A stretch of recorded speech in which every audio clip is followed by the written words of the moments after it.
Beautiful Inaya గారు మనతో ఉన్నారు. ఇప్పుడు చాలా రోజుల తర్వాత ఆవిడని, అంటే బిగ్ బాస్ తర్వాత చాలా రోజుల తర్వాత మనం మళ్ళీ ఆవిడని చూస్తున్నాము. And that to big screen మీద ఒక మంచి బ్లాక్ బస్టర్ మూవీతో మన ముందుకు వచ్చేసారు. భైరవనంలో మంచి బ్యూటిఫుల్ క్యారెక్టర్ పడింది ఆవిడకి. ఆవిడతో మాట్లాడదాం. హాయ్ మ్యామ్, ఎలా ఉన్నారు? Thank you. మీరే చెప్పారు కదా, బిగ్ బాస్ తర్వాత గ్యాప్ తీసుకొని ఆ గ్యాప్ తీసుకుందే ఇలాంటి మూవీస్ చేయడం కోసం, మూవీస్లో కనిపించడం కోసం. Finally my dream come true. నేను ఇక్కడ ఉన్నాను ఇలా మూవీలో. I'm so happy, I'm so excited. And thank you audience అందరూ దీనికి ఇంత మంచి రెస్పాన్స్ ఇచ్చినందుకు. సో యాక్చువల్గా బిగ్ బాస్ అయిపోయిన తర్వాత చాలామంది ఏమంటారంటే అసలు ఉండదు, ఎక్కడ కనిపించరు వాళ్ళు అని చెప్పేసి అంటారు. సో సక్సెస్ లేట్గా వచ్చినా కానీ బాగా వస్తుంది అని చెప్పేసి ఇది ఒక ఎగ్జాంపుల్ అనమాట. సో దాని గురించి మీరేమంటారు? అంటే నమ్ముకోవడం అండి, మనల్ని మనం నమ్ముకొని. నేను మూవీస్ని నమ్ముకున్నాను. నేను నమ్ముకోవడంతో పాటు నేను మూవీస్లోనే కనిపిస్తానని నమ్ముకున్నాను. అందుకే బిగ్ బాస్ తర్వాత ఇన్ని రోజులు గ్యాప్ తర్వాత కూడా నేను మళ్ళీ మూవీస్ మీద దృష్టి పెట్టాను, దాంట్లో కాన్సన్ట్రేషన్ పెట్టాను. కాబట్టి ఇప్పుడు ఈరోజు నేను మూవీస్లో ఉన్నాను. ఇంకా ఉన్నాయి నా మూవీస్ రాబోతున్నాయి. I'm very happy. దీనికోసమే నేను ఏం చేయలేదు, గ్యాప్ తీసుకున్నది దీనికోసమే, మూవీస్లోకి రావాలని, మూవీస్లో ఉండాలని చెప్పి. మిగతా ఏది చేయలేదు, నేను ఎట్లాంటివి చేయలేదు. And thank you so much audience కూడా నన్ను ఎంత మంచిగా తీసుకుంటున్నందుకు. Thank you. అండ్ ఆల్సో మీ క్యారెక్టర్ గురించి, అంటే చాలా మంచి స్క్రీన్ ప్రెసెన్స్ దొరికింది, మంచి క్యారెక్టర్ పడింది. మనోజ్ గారి కాంబినేషన్స్, అందరి కాంబినేషన్స్లో బాగా పడింది.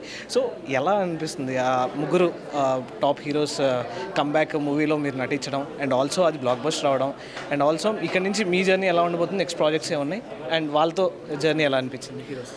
వాళ్ళతో జర్నీ చాలా ప్లెయిన్గా, సాఫీగా, మంచిగా సాగిపోయింది. అసలుకి షూట్కి వెళ్ళినట్టు లేదు, అదొక పిక్నిక్ లానే చేసుకున్నాం. అందరూ చాలా బాగున్నారు. And Aditi, she is wonderful women. Like తన ఫ్రెండ్ క్యారెక్టర్ ప్లే చేయడం జరిగింది కదా.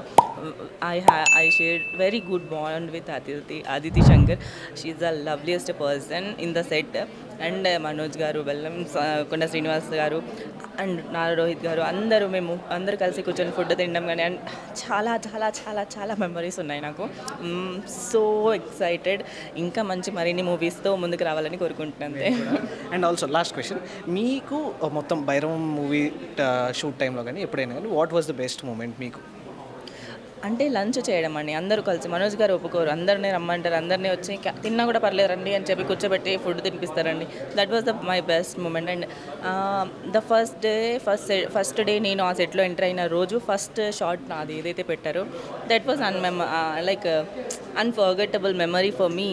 ఎందుకంటే that day was very special. ఆ రోజు చాలామంది ఉన్నారు అండ్ అందరూ ఉన్నారు.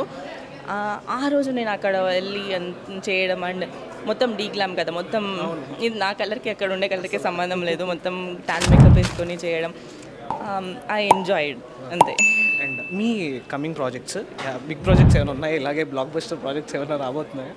అన్ని బ్లాక్ బస్టర్స్ అవ్వాలి అండి, ఏది తక్కువ అని. నేను చిన్న మూవీస్ కూడా చేస్తున్నా, చిన్న మూవీస్ పెద్ద హిట్ కొట్టాలని, బ్లాక్ బస్టర్ కొట్టాలని వెయిట్ చేస్తున్నా. దాంట్లో నా క్యారెక్టర్ విశ్వరూపాలు ఉంటాయి, ఎందుకంటే దాంట్లో అంతా ఉంది. కొన్ని సైకో క్యారెక్టర్స్ కూడా చేస్తున్నాను and double action kind of కొన్ని చేస్తున్నాను. ఇట్లా జరుగుతున్నాయి. I'm hoping for more projects in Telugu అంతే. And final last question, no more questions. ఇంకా ఆవిడ ఇబ్బంది పెట్టకూడదు. సో ముగ్గురు హీరోస్ గురించి ఒక్కొక్క వర్డ్, మనోజ్ గారి గురించి ఒక మాటలో ఏం చెప్తారు? ఈజ్ ద డైనమిక్ బాంబ్ లాంటి వాళ్ళు, గ్రానైట్ లాంటి వాళ్ళు. టచ్ చేయొద్దు ఆయన్ని, గెలకనంత వరకు అది చాలా ముద్దుగా ఉంటుంది చూడడానికి, అట్లా బాగుండదు అంతా. గెలికిదంత అది అందరికీ తెలుసు. డైనమైట్ ఆయన, is amazing, is a very good performer. అసలుకి మూవీలో వెళ్ళి పర్ఫార్మెన్స్ ఆయన చూస్తుంటే గూస్ బంప్స్ వస్తుంది. And Nara Rohit garu, he's the sweetest person అని నేను చెప్పాలి, ఎందుకంటే he's the most sweetest and కొంచెం shy person. And he's the like more like he's very good gentlemen. He'll come set like very normal, casual, and అందరితో చాలా మంచిగా మాట్లాడడం. హీస్ లైక్ ఎట్లా చెప్పాలి, he's sweetest. Sweet Nara Rohit గారికి స్వీట్ అనే word, sweetest అనే ఒక వర్డ్ సెట్ అవుతుంది. అండ్ మన బెల్లంకొండ సాయి శ్రీనివాస్ గారి గురించి చెప్పాలంటే ఈజ్ కైండ్ ఆఫ్ అమేజింగ్. ఈ మూవీలో అందరూ తన యాక్టింగ్ చూడొచ్చు, నెక్స్ట్ లెవెల్. విశ్వరూపం చూస్తారు అందరూ, నెక్స్ట్ లెవెల్గా యాక్టింగ్ చూస్తారు. నెక్స్ట్ అసలుకి ఆయన దానికి ఎంత మారిపోయారు, అసలుకి ఎంత స్టైలిష్ స్టార్ నుంచి ఇట్లా ఒక మరి లోకల్లో ఒక అబ్బాయి, పక్కింటి అబ్బాయి, లోకల్లో ఉండే ఒక అబ్బాయి, విలేజ్ అబ్బాయి లాగా మారిపోయి ఆ డ్రాస్టిక్ చేంజ్ అద్భుతం అండి, నాకు చాలా నచ్చింది. ఏమి ఇవ్వాలి ఆయనకి అంటే artist. So thank you so much మీ టైం గురించి అండ్ ఆల్సో మీ అప్కమింగ్ మూవీస్ కూడా ఇలానే బ్లాక్ బస్టర్ అవ్వాలని కోరుకుంటున్నాం and very happy to see in the movie and రాబోయే సినిమాలో కూడా ఇంకా ఎక్కువ క్యారెక్టర్స్లో చూడాలనుకుంటున్నాం. Thank you so much.